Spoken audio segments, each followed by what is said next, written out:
Not everything that's in the Bible is what the Bible teaches. You wouldn't go into the library and say, well, do you read the library literally? It depends on what section you're in. You have to be sensitive to the different genres. He hacked Agag to pieces. You say, well, what the heck? I mean, what is going on here? There's a lot of biblical illiteracy, I think, in our culture. Read it now the way Origen would read it. Amalek stands for the power of false worship, which will always stand athwart the true worship of Israel.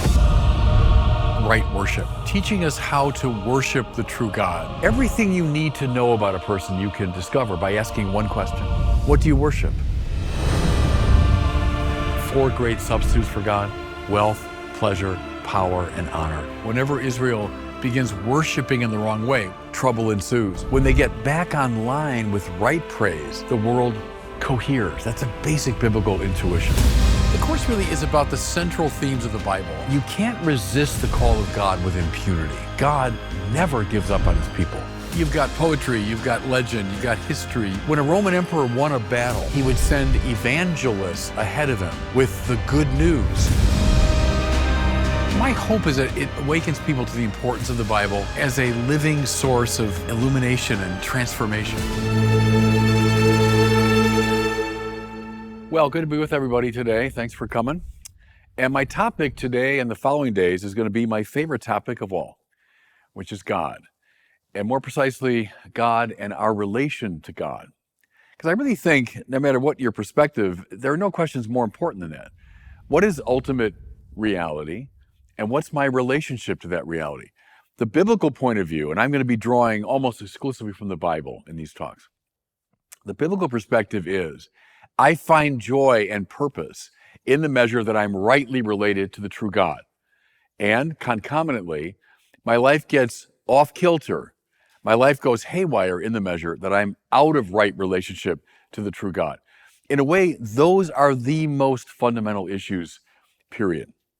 As I say now, I'll be working pretty much exclusively from the Bible. So I want to say just a couple of things before we get into the formal lectures about the Bible, because I find people are just blocked when it comes to the Bible, a lot of folks. And it comes from forms of fundamentalism that just sort of get in the way of approaching the Bible. So I want to say 3 simple things as we start. A first difficulty is people think there's one hermeneutical lens through which we should read the entire Bible, one interpretive key. Do you read the Bible literally? And people ask, which to my mind is about as misguided as saying, do you read the library literally? Because the Bible, even though it's between these 2 covers and linked thematically and all those good things, nevertheless is a collection of texts, not simply a text. So in the Bible, you have poetry, you've got quasi-mythological literature, you've got historical literature, but even there, not history in our sense, but ancient history. You've got biographies, the Gospels, but they're ancient biographies, not like the ones we write today. You've got epistolary literature, letters from Paul. You have apocalyptic. And all of these genres are to be read in different ways. So there isn't one clunky set of glasses we wear to read the whole Bible, but we have to be attentive to genre. Keep in mind, too, written at different times by different authors to different audiences for different purposes. And all that's got to be taken into consideration when we read the Bible. Here's a second problem. And I'm going to put it in terms of William Plaker, who died just a few years ago. He was a great Protestant theologian. He said, not everything that's in the Bible is what the Bible teaches. It's a very important distinction. And I would say as a Catholic, that's very close to my own heart. Not everything that's in the Bible is what the Bible teaches. So someone opens up the Bible. Well, look, there it is. The Bible says. But the right approach is not that. It's rather to look at the great themes and patterns and trajectories within the Bible. That's closer to what the Bible's actually teaching. Some might say, look, slavery is mentioned here in the Bible. Well, yeah, I would say that was kind of along for the ride culturally at the time. Is it what the Bible is teaching? If we look at the deep patterns and themes and the overall trajectory of the Bible, I would say clearly no. And one evidence for that is The leading advocates of abolition, go back to the 18th, 19th century, were biblically formed people. Attentive, I'd say, not just to what's in the Bible, but what the Bible is teaching. So that leads to my third consideration. Would you ever say to a kid, just pick up Hamlet and start reading it and you'll be fine. You'll understand Hamlet or Macbeth. Just pick it up and read it. Well, no, of course not. I mean, you want to put those into a grand interpretive tradition. You want to read the great commentators on these plays. You want to talk to actors who've been in these plays.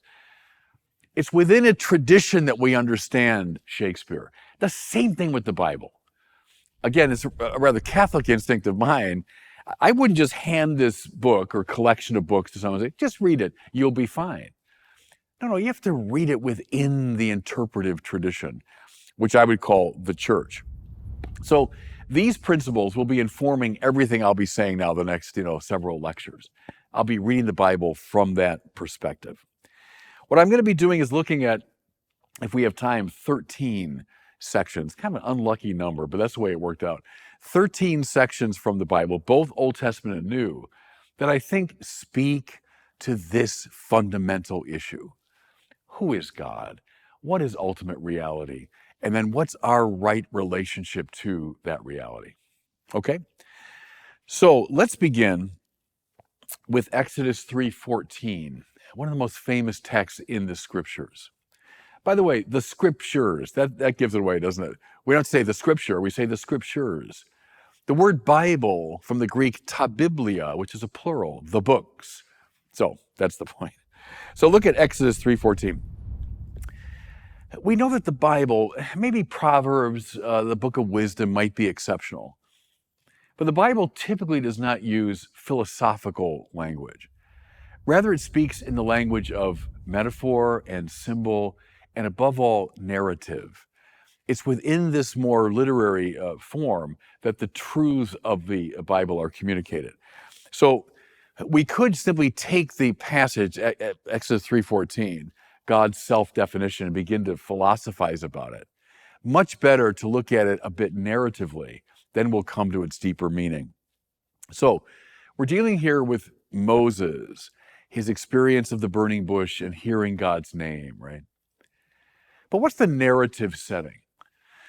Well, we know that during a time of persecution, Pharaoh is putting to death the male babies of the Hebrews.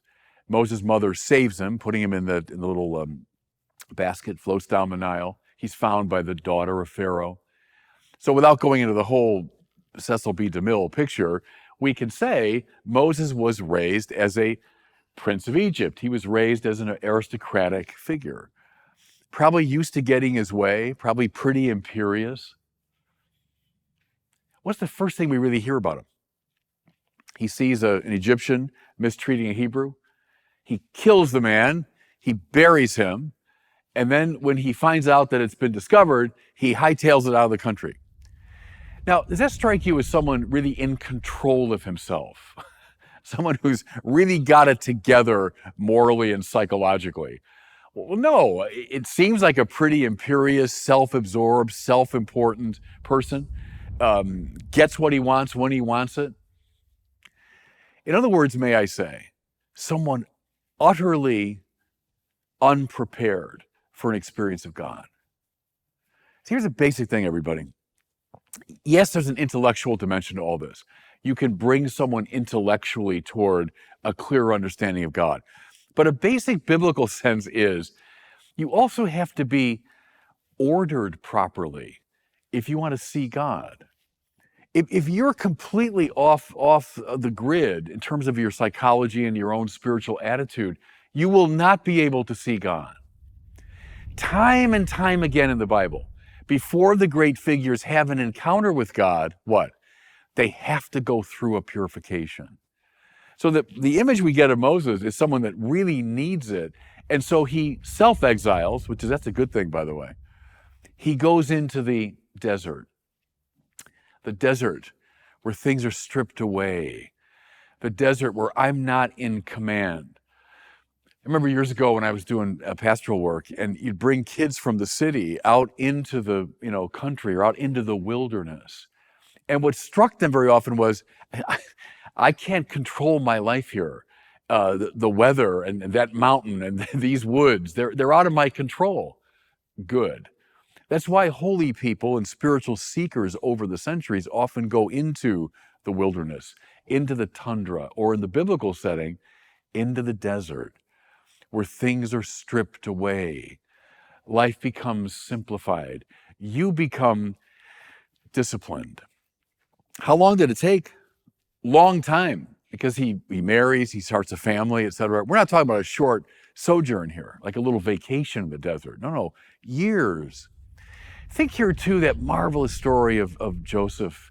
I don't have time to go into that one with all of its spiritual power, but young Joseph with the many-colored coat, and he's his father's favorite, and he says to his brothers, I had a dream that you would bow down to me. And well, of course they hated him. Of course they sold him into slavery. And his dream came true. We know from that marvelous story. The brothers do indeed bow to him one day because he becomes the vizier of Egypt. But imagine if that little kid, that rather obnoxious, self-absorbed 12-year-old kid, had become at that moment vizier of Egypt. Forget it. What he needed, years and years and years of discipline, including imprisonment. Well, that's a deep biblical intuition. We need to be readied for the vision of God. Okay, that's the narrative setting now that sets us up for this third chapter of Exodus. Moses was keeping the flock of his father-in-law Jethro, the priest of Midian. He led his flock beyond the wilderness and came to Horeb, the mountain of God. There the angel of the Lord appeared to him in a flame of fire out of a bush. He looked, and the bush was blazing, yet it was not consumed. The whole spiritual life, in a way, is in that little description. First of all, everybody, God has to be in control of a right relationship to God. Let me say that again.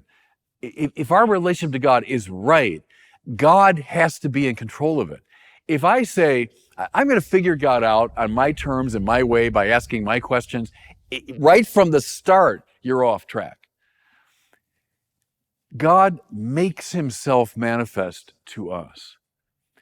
We speak of God revealing himself, right? Revelatio means taking the veil away. God discloses himself to us. That's why, how often in the spiritual tradition, waiting and keeping vigil is mentioned. Waiting. Sometimes all you can do is wait because you can't be in control of it. God has to make himself manifest. And so he does. And in this remarkable sign, the flame of fire burning and not consuming the bush.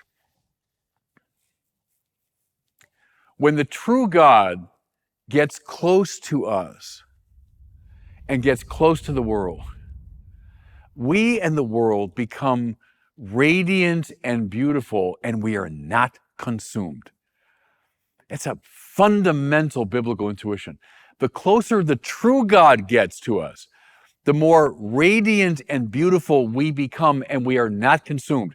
Can I set up a contrast here between this vision and what you find in the classical myths? In the Greek and Roman myths, when the gods enter into human affairs, what happens? People are incinerated. People are destroyed because the gods are basically competitive to this world. And the more they assert themselves, the more the world has to give way.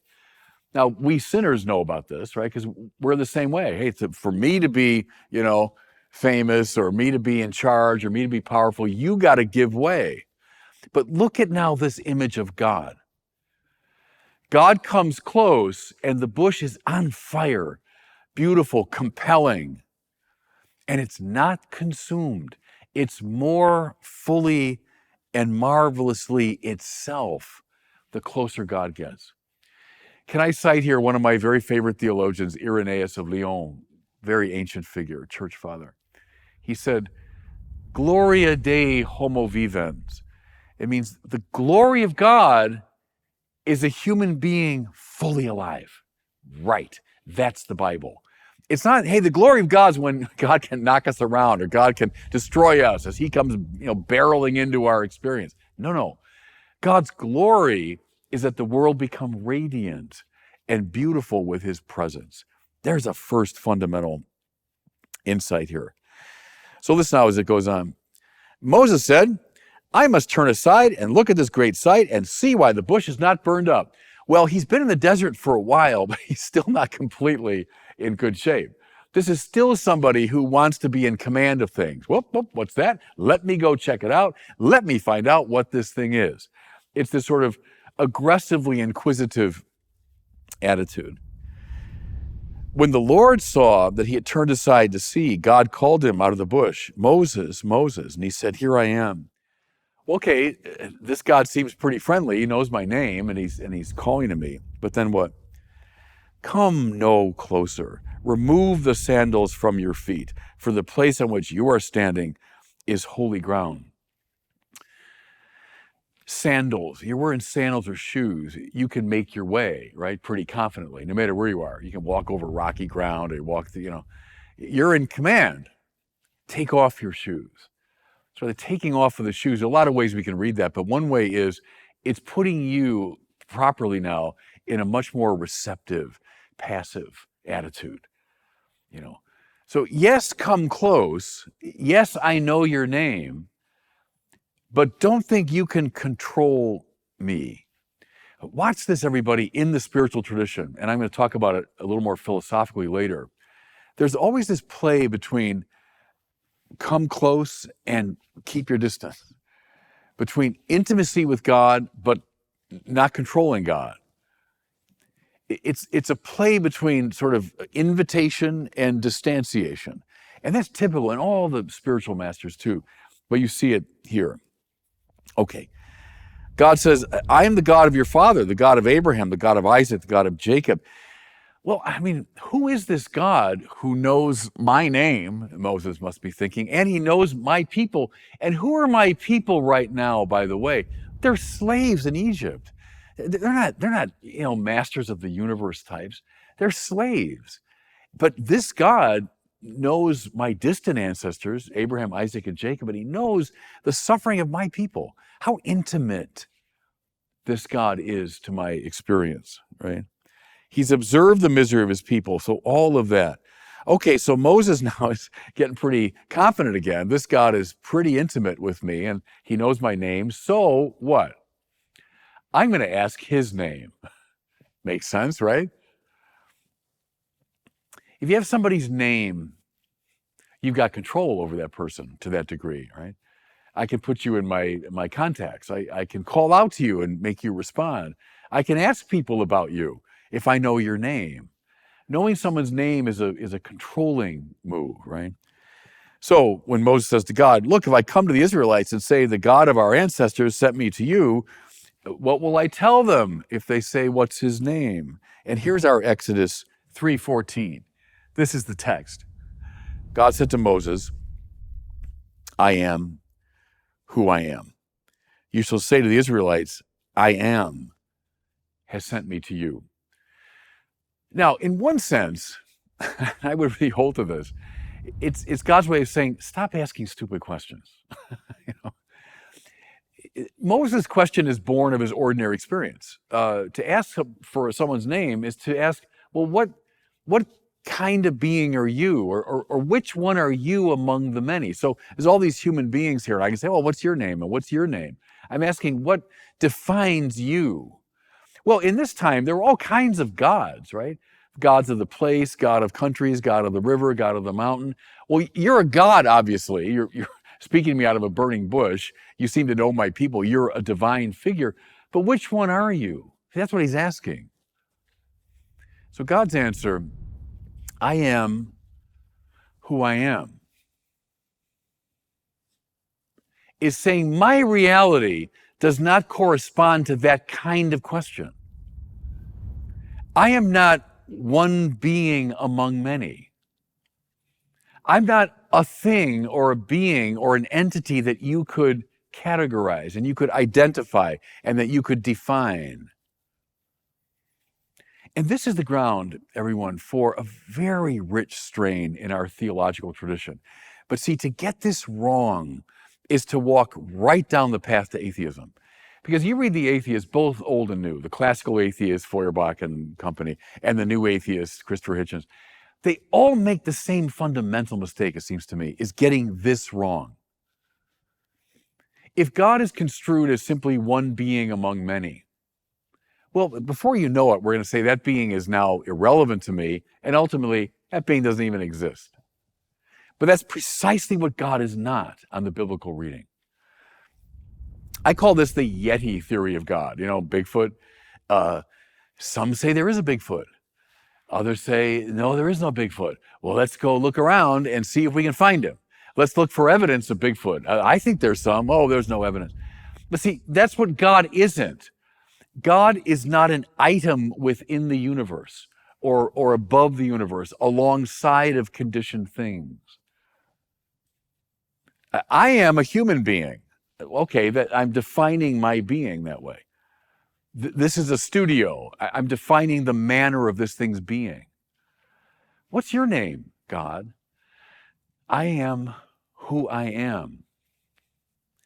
Thomas Aquinas, very, very rarely, it's almost like he's made a mistake when he does it, very rarely refers to God as ens summum. That's Latin for highest being. Right? We're all beings, and there must be a highest being, right? Ens summum. But Thomas doesn't use that term. When he speaks of God, he uses the term ipsum esse. Esse is an infinitive, it means to be. Ipsum is itself. God is to be itself. Not this or that, here or there, this name or that name. I am who I am. I'm not a being, but being itself is the answer of the great Catholic philosophical tradition grounded in this Exodus 3:14. Now, I'm describing at this point. Can I move into a classical argument that would help us make sense of this? If you're saying, well, okay, I'm kind of getting the words you're saying, but what makes you think this is a reality, right? Well, the traditions offered a number of arguments. I'm going to give you one that's kind of an amalgam of a couple arguments, and I'll call it the argument from contingency. So keep this description of God in mind as I do this. The argument from contingency begins with our ordinary experience. Let's say of this state of affairs right now, all of us in this space, in this studio with these lights and cameras. And we say, okay, this state of affairs exists. Yeah, no question about that. But does it have to exist? Does this state of affairs right now have to exist? Well, obviously, no. These things will all be taken away. Maybe my plane didn't take off yesterday from Minneapolis and I never arrived here. Maybe you all got sick and you couldn't make it. Maybe the studio burned down last night. There's nothing about the state of affairs that is necessary. It is, but it doesn't have to be. Okay? What does that lead us to do? That leads us automatically, and this is behind every scientific move, it leads us to start looking for causes. Okay, it's not self-explanatory, I get that. So what does explain the fact that this state of affairs obtains? All right, well, because the plane did leave from Minneapolis and got me here to Miami, and I got over here. Because you guys didn't get sick, and so you made your way to this place. Because the floor here is stable, we can all be standing or sitting on it. Because there's an electrical grid somewhere that's keeping these lights and cameras going. Because there's oxygen in the air that we're able to breathe that keeps us alive. All of those causes explain why this contingent state of affairs exists, right?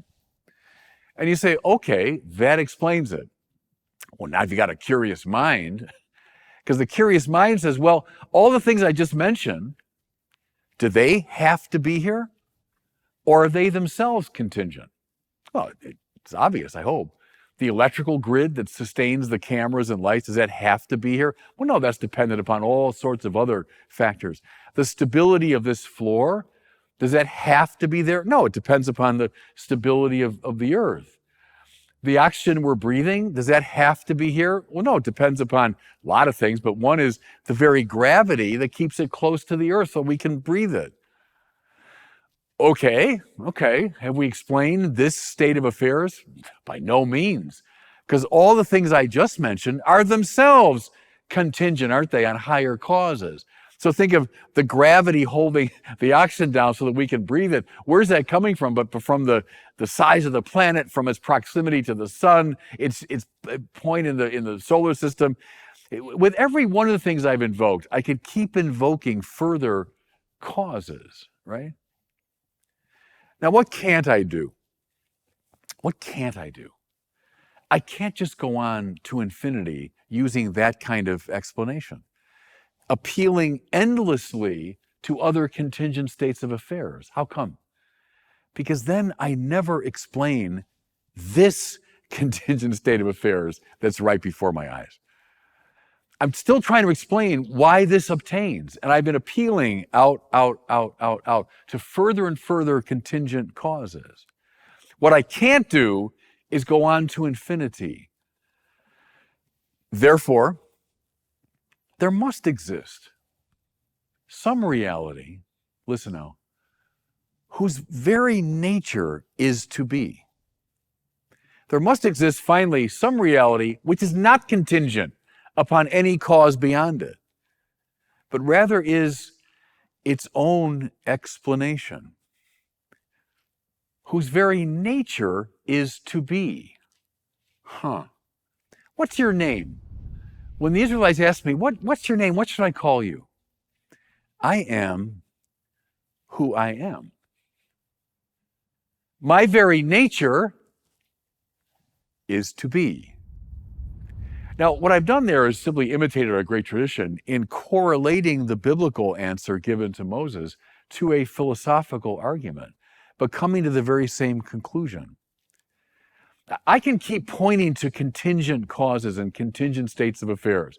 Oh, there's this and there's that. It's of this size, that heat, that acceleration, this color, that history. I can point. But I have to come finally to that whose very nature is to be. And Thomas Aquinas says at the conclusion of that argument, and this is what all people call God. And I think the warrant is in this biblical passage, this strange name that Moses gives. Okay, now, from that standpoint, I'm going to do a little philosophy with you. Because I think the names we give to God follow very much from this basic idea I've been developing. Is God in this room? Yes. Why? Because the very being of this room, this very state of affairs, can be explained finally only through recourse to God. Working through all kinds of secondary causes, sure, but ultimately, God is responsible for everything that exists in this room. Maybe there's no one here old enough to remember, because I'm not old enough to remember, the Baltimore Catechism in the Catholic Church had a question. Where is God? Answer, everywhere. Right, because ipsum esse, I am who I am, sustains all things. God's everywhere. Okay? Is God in this room? No, because everything in this room is a finite contingent thing. And God isn't that. God is not this. He's not me. He's not the podium. God's not anything in this room. St. Augustine said this: God is simultaneously intimior intimo meo et superior sumo meo. Lovely Latin. It's hard to translate directly, but something like this. God is simultaneously closer to me than I am to myself, and higher than the highest thing I could imagine. Now we're talking. See, what happens? Watch this throughout the tradition. We take one side or the other of that. If you're a pantheist or just a nature mystic, you might take the intimior intimo meo side of that and say, well, God is the world, God is nature. Or you're a deist, or ultimately you're an atheist, but you say you're a deist. You say, well, God is just way up there, transcendent to us. The trick is to say, no, they're both true at the same time. God is intimior intimo meo et superior sumo meo at the same time. Now, I'll put it in more biblical language. You can't avoid God, and you can't manipulate God. God is unavoidable, and he's ungraspable. You can't hide from him, and you can't control him. The trick is, and this is now very close to the heart of the spiritual tradition, is to live in that space where you stop trying to run from God, you stop trying to control God, and you fall in love with God. Now we're getting to the heart of the matter there. We're getting from the more philosophical description to the way you live this out. I think we look at the classical names of God, you can kind of see them this way. There are anti-grasping names of God, and there are anti-hiding names of God. There are certain attributes of God that are meant to tell us, look, you can't control this reality, and others that tell us, look, you can't run from this reality. And I want to walk through some of those with you. Here's a term from Thomas Aquinas that I love, and I think he would say maybe it's the most important and fundamental of the divine attributes. He says, God is marked by simplicity. God is simple. Now, what does he mean?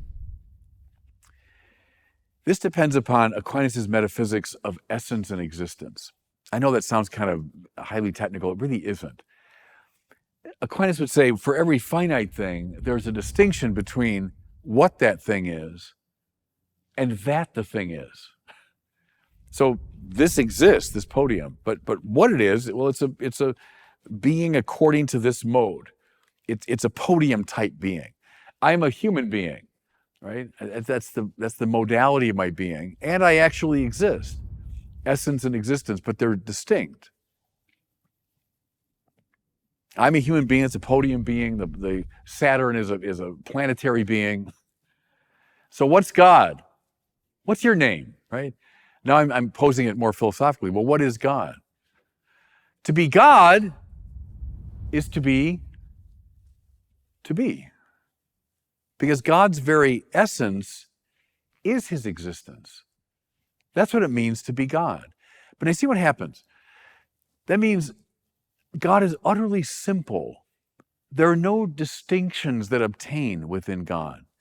To be God is to be not this, that, up there, over here, over there. It's to be. Now, why do I say that's an anti-grasping name?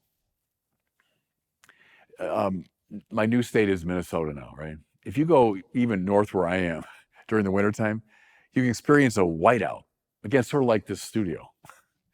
When you're in a whiteout condition, you're driving along and you can't see anything because the sky and the trees are obscured, the sky and the road is all just white. There are no landmarks.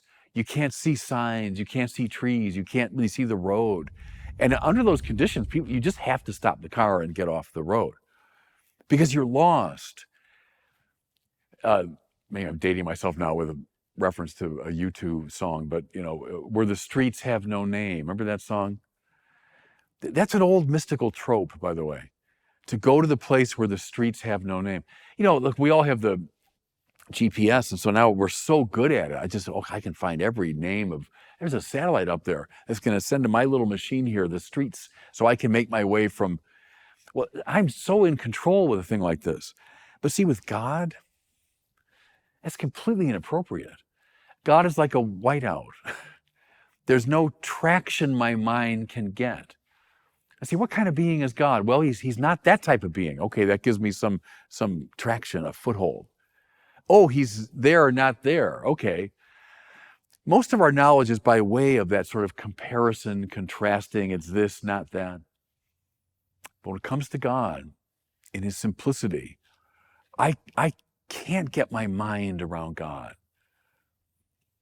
Read the high mystics on this now, where you leave behind imagery, You leave behind language. You leave behind even the highest concepts.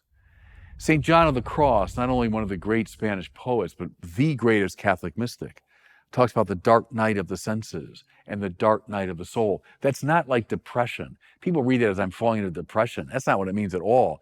It means I've darkened my senses because that's not where God is. And I've darkened even the images of my mind. I've darkened even the highest things in my soul because God lies beyond all of that. So the simplicity of God is an anti-grasping name, no traction. Here's a second one. Aquinas, along with most of our great traditions, says that God is infinite. Well, again, you see why. Finis in Latin means a border, right, or a line, an end. So if something is finite, it's got borders around it, which is why it can be defined. I can name its borders. I can define you. What's your name? What kind of being are you, etc. With God, none of that obtains, right? I can't set a border or a limit. I can't define God. God's being is unlimited. What's lovely here? It's an anti-grasping name, right? So don't try to control God. But see how alluring that is. Some of the high mystics say that what we realize in heaven is just how incomprehensible God is. Isn't that lovely? So I'm trying to make that case here with you that God is incomprehensible. Yeah, I get that. But in heaven, I'm really going to grasp it. But see, that means there's infinite exploration possible. That it never comes to an end. I never come to a finis or to a limit of God's being. So God is simple. God is infinite. What follows from that? God is one. The unity of God. Well, you see why, right? The minute I say, well, there's this and there's that, there are two of them, what have I done? I've defined each one in relation to the other. I've set a limit. A is not B, B is not A. Well, the minute you say not in there, you're setting a limit. And there are no limits in God. So there can't be two infinities. There can't be two absolute simplicities. There can't be two or more unconditioned sources of existence. Now, the Bible. Hear, O Israel, the Lord your God is Lord alone. The great Shema prayer of Deuteronomy chapter 6. It's the foundation in many ways of Old Testament biblical religion. Hear, O Israel, the Lord your God is Lord alone. See, all forms of polytheism, they're saying something true. What polytheism is stating is the kind of omnipresence of God, that God is in and through all things, right? But it's doing it very awkwardly. And Israel had to shout, it still does, shouts it in prayer every day. Hear, O Israel, the Lord your God is Lord alone.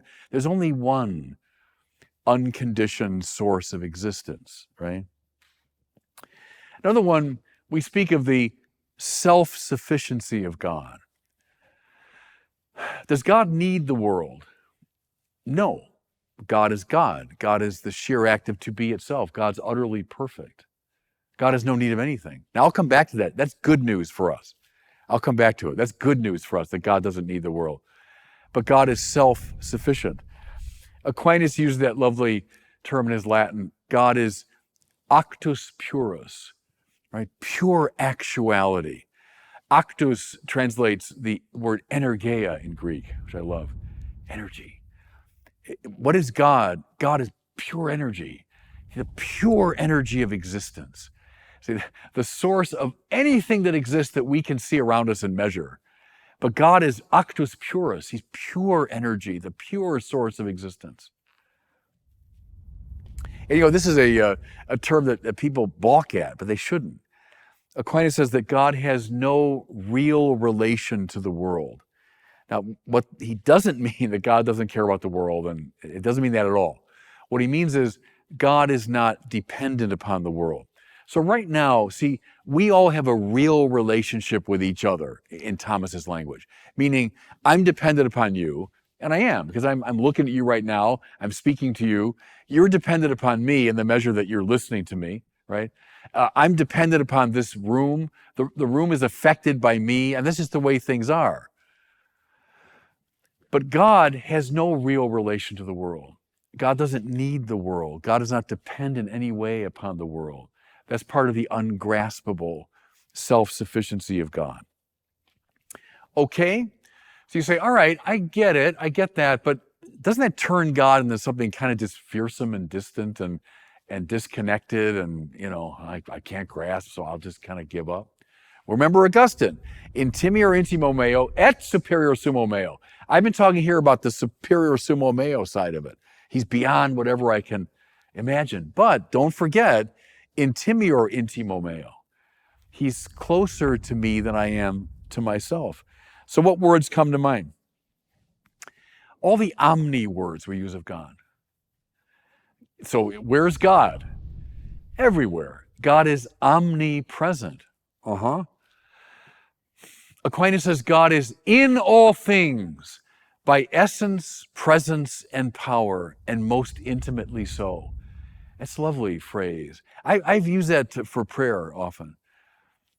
God is in all things by essence, presence, and power, and he says intime, most intimately so.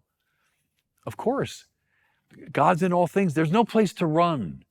I'll speak later about the prophet Jonah. What was Jonah's problem? He thought he could run away from God, literally. God says, go east by land. Jonah goes west by sea. I mean, so I can avoid the press of God. Give it up. God's unavoidable. He's omnipresent.